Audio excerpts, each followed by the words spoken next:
Austin. Hi. How are you today? I'm okay. I've been better. You've been better? Yeah. Can you expand a little bit on that? Yeah, so this past week I've been having a lot of panic attacks, and they're so bad now that I can't go to school. Because when I do go to school, I have really bad panic attacks, but then I go home and my parents aren't home, and so I have more panic attacks, and the only way that the only thing that I feel like helps is like cutting, and even that's starting to not be helpful anymore, and so I'm just feeling really hopeless. Hopeless? Yeah. I'm sorry to hear that. It's really hard. Yeah, it sucks. It's actually kind of what I wanted to talk a little bit about today. I know we've had a few sessions so far. And you've mentioned a little bit about, the panic attacks and the cutting and just like the hopelessness sort of feeling. Yeah. And yeah, I wanted to see if we could kind of dive into that today, if that's good with you. Yeah. Yeah. Yeah. Yeah. So I want to say first, I think, a lot of people who feel hopeless often have thoughts of maybe not wanting to be here anymore. Yeah. I was wondering if, you've had those thoughts as well. Yeah. I think every day I just would rather not be here. I'd rather be dead. Rather be dead? Yeah. Yeah. When you say you would rather be dead and rather not be here, do you mean you want to... Are you thinking of killing yourself, or is that what you are? Yeah. I mean, I've definitely had thoughts about it. Yeah. Yeah. Can you expand a little bit on those thoughts? I mean, I just it just feels so much easier to just go to sleep one day and never wake up than have to do what I'm doing every day and not getting any better and not being able to get anything that actually helps me. Yeah. Not wanting to wake up. Yeah. Has there been... I know you mentioned a lot of, just saying a minute ago, with the panic attacks at school, and not going to school gives you panic attacks, but going to school gives you panic attacks. Yeah. And, has there been any, specific instance that has led to your thoughts you're having now? Or is this like an ongoing, chronic sort of thing? I think I definitely always feel a little bit like I'd be better off not being here, but I think it's gotten a lot worse recently since the kids at school have been bullying me, and the people just aren't being really nice, and my girlfriend and I are having issues. So I think it's been a lot worse recently, but it's been that way for a long time. When you say a long time, how long has it been? I would say, well, I had my first suicide attempt when I was 13. And so it's definitely been at least then. But I would say right now it's been about a month of having these really hopeless feelings. Yeah. Yeah. So, when you do have, or how, when those hopeless feelings, you start feeling it or thinking of it, how long do they last, would you say? 50%, 80% of the day, 90% of the day? I would say probably 50% of the day, because I think by the time my parents come home, I am able to talk to them and not really be as in my head and as upset and hopeless and things. So would you say your parents are they help you through these thoughts? Have you shared them with your parents, or? No, I haven't shared anything with them because I just don't want to feel like I'm putting more of a burden on them. But I definitely enjoy having my parents around. Like, they don't have always the best relationship, but I feel really safe around them. So,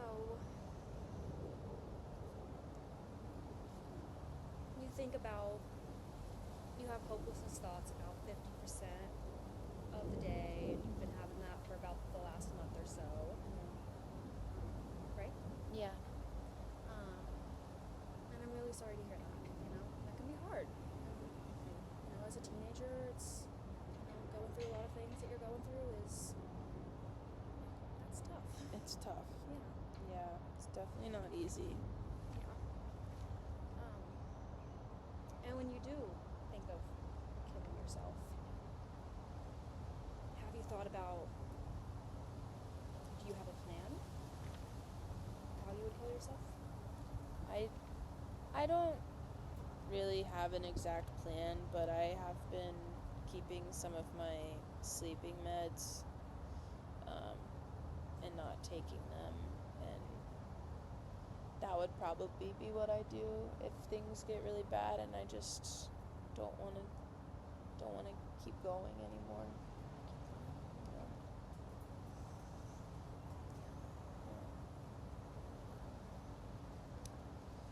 Have you thought about, would you tell anyone beforehand? Yeah, I mean, I would probably tell my girlfriend just so she doesn't think that I left her and I don't know, ran away or something. Yeah. Would you say your girlfriend is one of the reasons you haven't killed yourself? Yeah, I think my girlfriend and my parents are probably the only reason. I know things get hard with my girlfriend and my parents, but I wouldn't want to put any more pressure on them. Yeah. Are there any other support systems or support things, animals?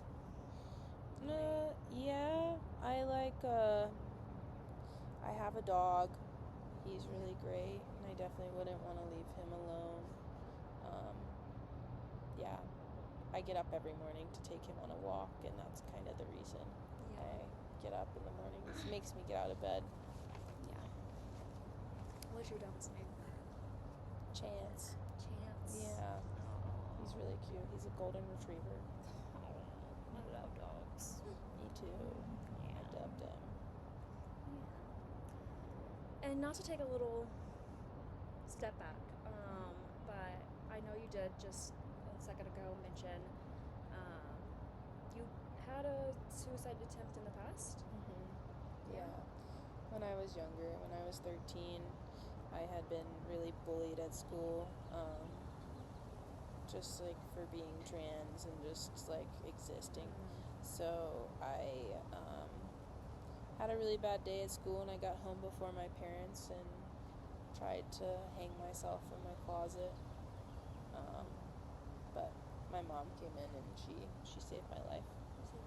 Yeah. I'm really happy to see you here.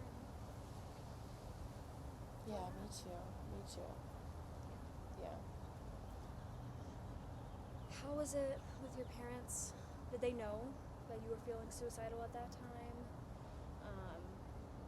I don't think so. Yeah. I think that I was kind of ashamed of the bullying, and so I didn't feel like I could reach out to them for help. Yeah. How did they feel afterwards when they found out? You could tell they were sad, but I think and I really wish that I hadn't scared my mom like that, because they were very sad and scared, but happy that I was still alive. Yeah.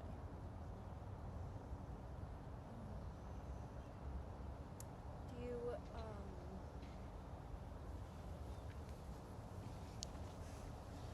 Did you? You said it was hanging, correct? Mm-hmm. Have you thought about hanging yourself now, or is it just the clothes? No, I wouldn't hang myself again.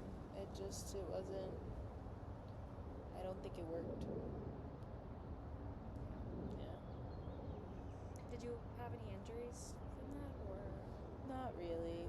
Not that I remember, but I did go to the hospital and then into treatment afterwards, so possible. I just don't really remember because of all the stuff happening.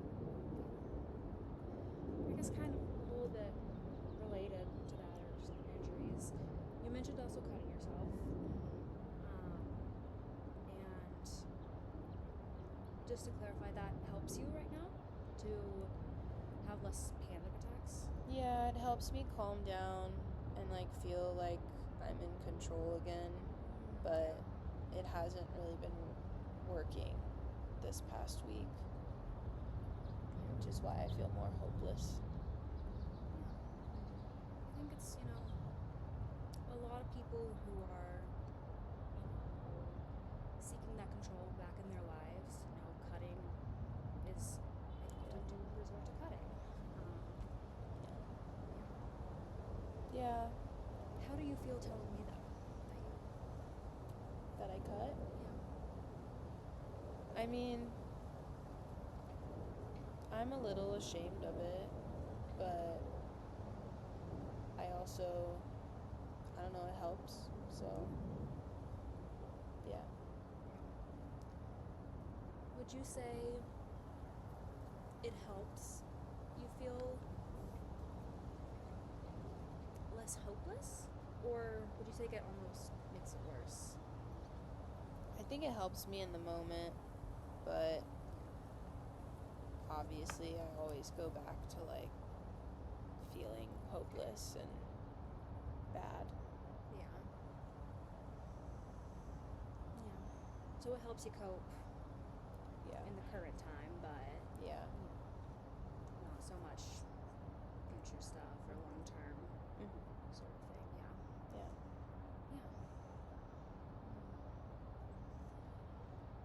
So, how often do you cut, if I can ask? A couple times a day, probably. Yeah. And I know you mentioned earlier about how, feeling hopeless around the past month. How many times have you thought of suicide in the past month? Or further? Probably a couple times a week. A couple times a week? Yeah. Or about a month, you would say? Yeah. Thinking that? Yeah.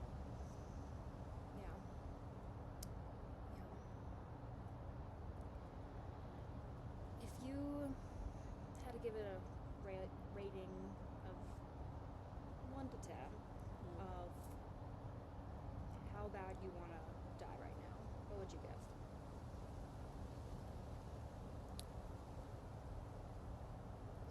Like a 7. 7? Yeah. That's pretty high. Yeah.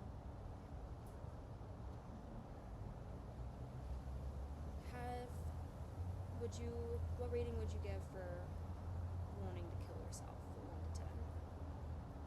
Right now.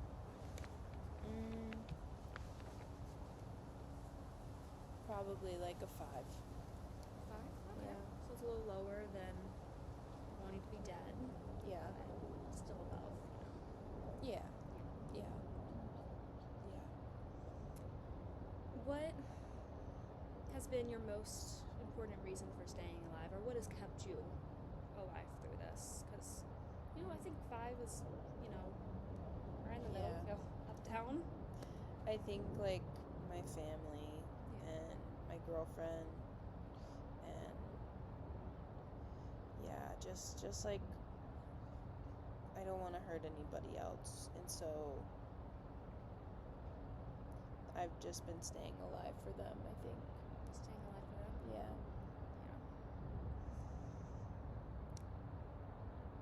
Does that feel hard, or mean, it doesn't feel hard, but I feel like sometimes it's the only reason that I haven't killed myself is like just because I don't want to make anybody else's life hard. But I wouldn't say it's hard for me. Yeah. How would you, right now, at this current moment, give your desire to want to, like, live for yourself, not for your family or others, or are you just mainly residing on?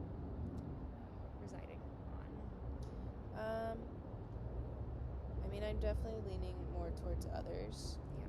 I think, like, there's things I want to do in life, and I would love to do that. And just, it would also be really nice not to have to deal with the anxiety and pain every day. Yeah. Well, I think we are almost out of time. But I'm really grateful that you told me all this and you shared. Thanks. It can be hard, really hard. But a lot of this is just like, a first step to just kind of, it's all in here and then just letting it out for a second.